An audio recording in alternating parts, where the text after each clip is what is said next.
नमस्कार मित्रांनो, आज आपण जात आहोत महाराष्ट्रातील 3.5 शक्तिपीठापैकी एक असलेलं करवीर नगरीत म्हणजेच कोल्हापूरच्या महालक्ष्मीच्या दर्शनासाठी।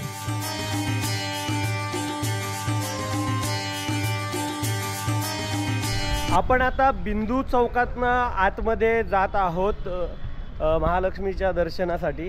तर रस्त्यामध्ये जाताना आता या सगळ्या मंडळीचं असं ठरलेलं आहे की आप्पे खायचे आहेत। इथं खूप सुंदर असे आप्पे भेटतात, तर चला आपण ते पहिल्यांदा आप्पे खाऊयात आणि मग दर्शन करूयात।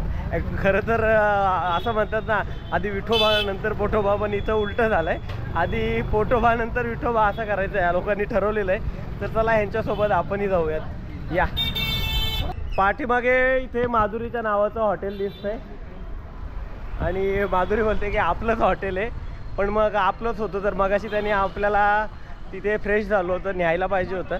हरकत नाही माधुरी, तुमचं हॉटेल होतं तर मगाशी तू तिथे फ्रेश व्हायला आम्हाला न्यायला पाहिजे होतं। सध्या आमच्या हॉटेलचे सगळे रूम बुक आहेत, त्यामुळे नाही जाऊ शकलो। नेक्स्ट टाइम नक्की आपण सेवा देण्याचा प्रयत्न करू।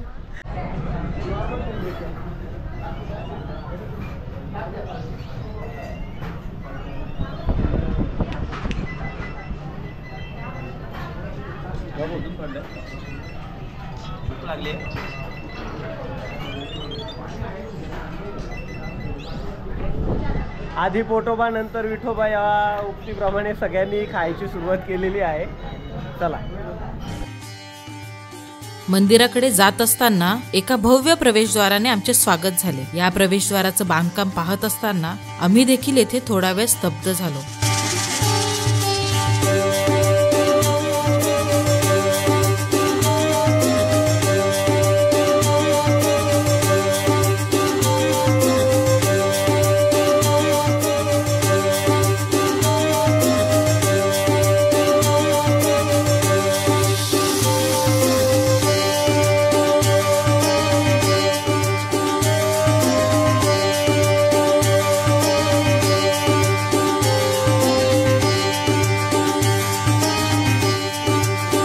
मंदिराकडे जात असणारा प्रवेशद्वारापाशीच उभे आहोत आणि आपण बघितलं की किती भव्य दिव्य असं प्रवेशद्वार आहे आणि त्यातनं आपण आता आतमध्ये जात आहोत आणि भक्तांची भाविकांची खूप मोठ्या प्रमाणामध्ये या ठिकाणी गर्दी देखील बघायला भेटते।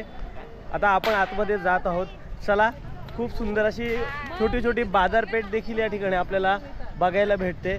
यानंतर पुढे गेल्यानंतर एक बघायला भेटलं की जे काही आंतरराष्ट्रीय लेवलला जे काही खेळाडू आहेत त्यांच्याबद्दलचा हा स्तंभ उभा केलेला आहे।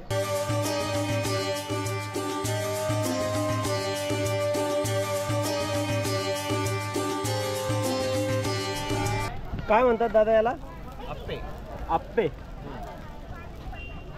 किती वर्षापासून आपण इथं व्यवसाय करतायत? 5 वर्ष झाले।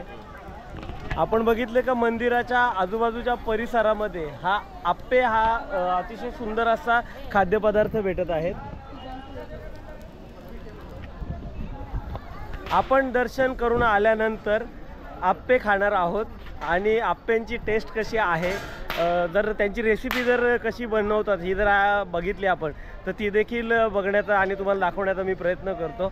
आता सगळी मंडळी पुढे जाते दर्शनासाठी, आपण मागे नको राहायला व्हिडिओच्या नादामध्ये। तर चला, महालक्ष्मीच्या दर्शनाला गेल्यानंतर, अंबामातेच्या दर्शनाला गेल्यानंतर तिची ओटी भरणं आणि तिचं दर्शन घेणं हे आपल्यासाठी खूप महत्त्वाचं आहे। या ठिकाणी आपण बघतो की आमच्या सर्वांकडनं अंबामातेच्या ओटी भरण्यासाठी या ठिकाणी ओटी घेण्यात येत आहे।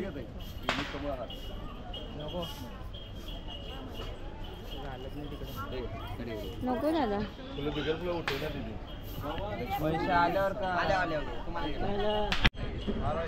आपण बघतो की देवीची ओटी भरण्यासाठी आम्ही प्रत्येकाने एक अशा पद्धतीने, त्याच्यामध्ये काय काय आहे, साडी आहे, खण आहे, त्यानंतर नारळ आहे, त्याच्यानंतर बांगड्या, मंगळसूत्र, देवीसाठी लागणाऱ्या सगळ्या गोष्टी आहेत, हळदी कुंकू, बऱ्याचशा काय काय गोष्टी आहेत।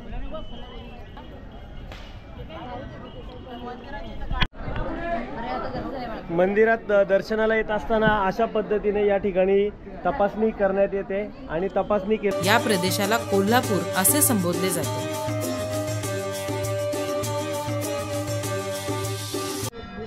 मित्रांनो, आपण करवीर निवासी अंबामातेच्या मंदिराच्याच परिसरामध्ये आहोत आणि याच परिसरामध्ये आपण बघितलं की सगळ्या प्रकारच्या देवांच्या मूर्त्या ज्या आहेत, पंचधातूच्या मूर्त्या आहेत, त्या या ठिकाणी भेटत आहेत.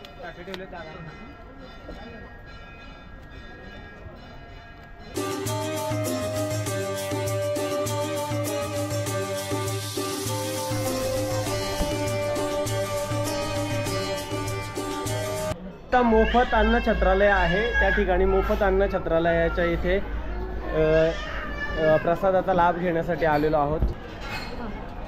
या ठिकाणी मोठ्या प्रमाणामध्ये अन्नदान केलं जात आहे आणि सर अशा पद्धतीने सगळ्यांना सहकार्य करत आहेत. बरीचशी मंडळी या ठिकाणी आल्यानंतर या प्रसादाचा लाभ घेत आहेत, आपल्याला बघायला भेटतं. खूप छान असं आता जेवणाचं ताट दिलेलं आहे आणि ही सगळी आपल्याला मोफत अन्नछत्र चालवलं जातं इथे.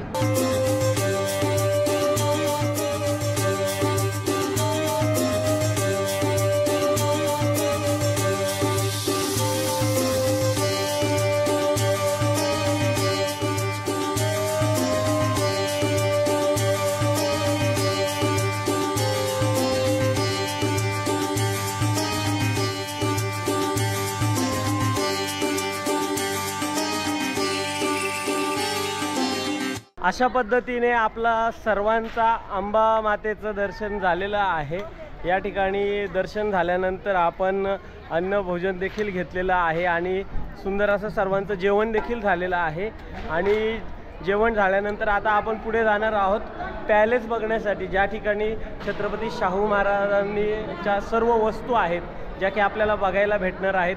शिवकालीन काही वस्तूंचा संग्रह आहे, तो देखील आपल्याला या ठिकाणी बघायला भेटणार आहे. तर चला आपण आता तिकडे जाऊयात. करवीर निवासी महालक्ष्मीचं दर्शन एवढ्यातच घेऊन आलोय. माधुरी, काय सांगशील, कशा पद्धतीने आपलं दर्शन झालं आणि इथं आल्यानंतर तुला काय अनुभव आला, काय पद्धतीने वाटतं? खूप छान, एकदम दर्शन निवांत झालं एकदम. आणि सगळ्यांनी लाईनमध्ये एकदम ओळीने दर्शन घेतलं आणि आम्हालाही खूप निवांत दर्शन मिळालं आणि त्यातल्या त्यात आम्हाला आरती मिळाली, म्हणजे खूप छान भाग्याचं होतं आमच्यासाठी. आणि छान देवीची ओटी भरता आली आणि जेवण वगैरे करून आता आम्ही पुढच्या प्रवासाला निघालो आहोत. नक्कीच आतमध्ये कॅमेरा न्यायला बंदी असल्यामुळे तुम्हाला मी महालक्ष्मीचं दर्शन घडवू शकलो नाही.